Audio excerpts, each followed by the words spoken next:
বিধবা নারীকে বিবাহ করেছি, এখন আমার গ্রামের মানুষ ঠাট্টা করে, আমার পিতামাতাকে অপমান করে, আমাকে বলে আমি নাকি অন্যের ঝুটা খাচ্ছি, এখন আমি কি করব? আউযুবিল্লাহি মিনাশ শাইতানির রাজিম। ভাইরা, আল্লাহর আরশ কাঁপার মতো একটা কাজ এটা, আল্লাহর আরশ কাঁপার মতো কাজ, জঘন্য অপরাধ। বিধবা মেয়েদেরকে বিবাহ থেকে বঞ্চিত রাখে আমাদের এই সমাজ। তারা বিয়ে বসলে তাদেরকে দোষ দেয়া হয়, আবার তাদেরকে কেউ বিয়ে করলে তাদেরকেও দোষ দেয়া হয়।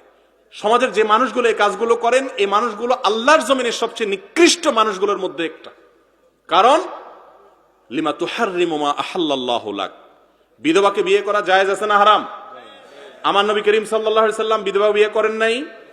সাহাবীদের বড় একটা অংশ দেখবেন যে বিবাহ বিচ্ছেদ হয়েছে অথবা স্বামী মারা গেছে, সেই মহিলা বিয়ে করেছেন। বরং কোন পুরুষ যদি কোন বিধবা নারীকে এই উদ্দেশ্যে বিয়ে করে যে আমি তার আশ্রয় হলাম, অভিভাবক হলাম, আল্লাহর কাছে সে বিশাল বড় সওয়াব পাবে, আজর পাবে। মনে রাখবেন, কোন সমাজে কোন নারী বিধবা হলে সবাই মিলে তাকে বুদ্ধি পরামর্শ দিয়ে বিয়ের ব্যবস্থা করে দিবেন। আমাদের সমাজে এগুলোকে খারাপ মনে করে, যারা খারাপ মনে করে তারা গুনাহের মধ্যে লিপ্ত আছে, মনে রাখবেন।